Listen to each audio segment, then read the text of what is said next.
back at the Ace Cafe for the first time. I'm trying to think if I actually came here post-COVID. That's how long it's been. But it's actually quite a poignant day because as we know, the ULEZ expansion is going to affect the space, and obviously a lot of us guys. This isn't about air quality. Otherwise, why charge bikes? We're not responsible for creating traffic. I'll rephrase that. We're not responsible for creating congestion. That's the four wheels. That's the cages. Yet we are going to get hit just the same, and we get charged just the same. It's wrong. I'm going to have a little walk around the Ace, and then I'm going to get a bite to eat. Right, so yeah, this place is so well known. It's been going for decades. It did actually shut down for a little while, and then reopened. Going back about 30 years, I think, when this place actually reopened, and it's not looked back. However, the problem being is that this place will be. How is this place going to be affected with the ULEZ expansion? Because obviously, as we're walking around here, yes, there are bikes that are compliant, there are bikes that are historic, which are also exempt. But there's going to be an issue with. My Triumph for one, she's 95. She won't come under historic for another 13 years. Stuff like this, that gold beam, it's on an F plate. That will not be compliant. There's so many bikes here that would not, under Khan's bullshit rules, would not comply with it. Now, yes, you can go to the manufacturer and see if they've got any emissions data on your respective bike, because it's down to the NOx levels, that's what they're saying. There's another one, ZZR11. Under the change in the ULEZ, that wouldn't comply. So there are so many here that wouldn't. Cool, bloody hell, nearly double take then. I've left my Africa Twin at home today. I'm on the Thunderbird. She ain't been out since before Christmas. So, which is poignant in more ways than one. As I was saying, yes, you can go to the manufacturer and find out if there is any emissions data on your vehicle. Failing that, there's one, maybe two or three garages in London that will do an emissions test on your bike to see if it does comply. I think that the NOx emission level is 0.15 grams per kilometre, I think, or it might be 0.3. I can't remember off the top of my head, but you can look it up and check it yourself.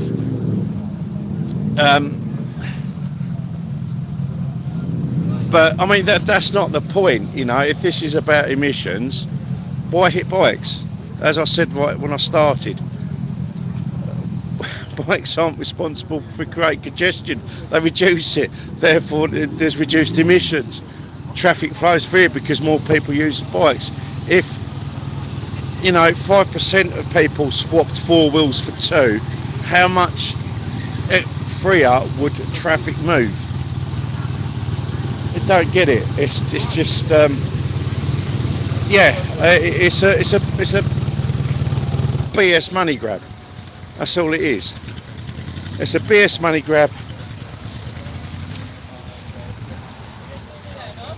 He don't care. Khan's there for a reason. It's to implement the C40 City BS and all that comes with it.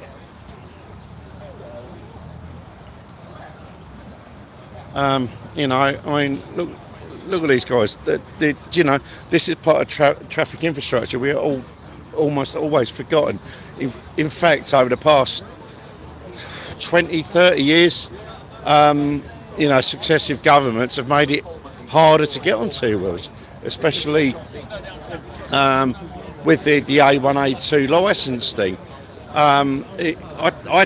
I'd struggle to make head nor tail of it. God knows what the bike instructors and bike examiners thought of it. But yeah, it should be making transport like this more accessible, not less. Should be making bikes exempt. But I'm just going to quickly say one more thing about the ice. I'm going to quickly say one more thing about the ice. Now, obviously with the ULEZ expansion, the ice is going to come into it. Currently it doesn't because it sits outside the North Circular. And presently the ULEZ is anything beyond the North and South Circular. Now, you know, I work in Putney regularly, so I'm familiar with the South Circular. But the problem for this place is that with the expansion, this place is obviously synonymous with bikes, but there's loads of car meets here. You've only got to go to the website and just see everything that happens here. It's such a great place. You know, as I said, it's one of the most historical places going. Everyone knows. You know, a lot of the car meets that happen here. I mean, for example, obviously, you know, I love Saabs, love Volvo as well. I've had a Volvo. In November, there's a Norse night. Now, with the ULEZ expansion, how many older Saabs and Volvos, like mine, all right, my convertible is compliant, despite being 22 years old, but that's because it's petrol. Saab were ahead of the curve, as was Volvo. Yeah, as there's something else to be involved with. But yeah, as I'm saying, how many Saabs and Volvos would not be compliant and would not be able to turn up to the Norse night? Do you know what I mean? And there's so many cars that will fall into that category. As I said, you've just got to go on the website and see all the different meets that happen here. How many people would then not come here because they've then got to pay £12.50 to come in? And also, let's not forget, these meets aren't peak times, they aren't peak traffic. You know, they're all off peak. They're in the evenings, they're on the weekends. You know, they're off peak times. So it's not even, you know, it's not even a factor for congestion. So there we are. Right, yeah, I've rented for 7.5 minutes. I'm going to go and grab a cup of tea, bacon sandwich, whilst I'm still able to do that as well. And I will do a proper video on this probably next week. So I'm probably not going to do although I've still got plenty of paranormal stuff to edit. I'm going to do something on this next week. And so again, I'm going to talk at length about how this place will be affected and why we need to stand up against ULEZ expansion and support this place. Right. Thanks everyone for watching. I know this is very off the cuff, and yeah, I'll see you hopefully Monday for the vlog, and so I'm going to do something about the ULEZ and how it affects one of the most historical places. Thanks again, love and light, God bless you all. Don't forget, tell these sods where to go, where to get through, we're not compliant.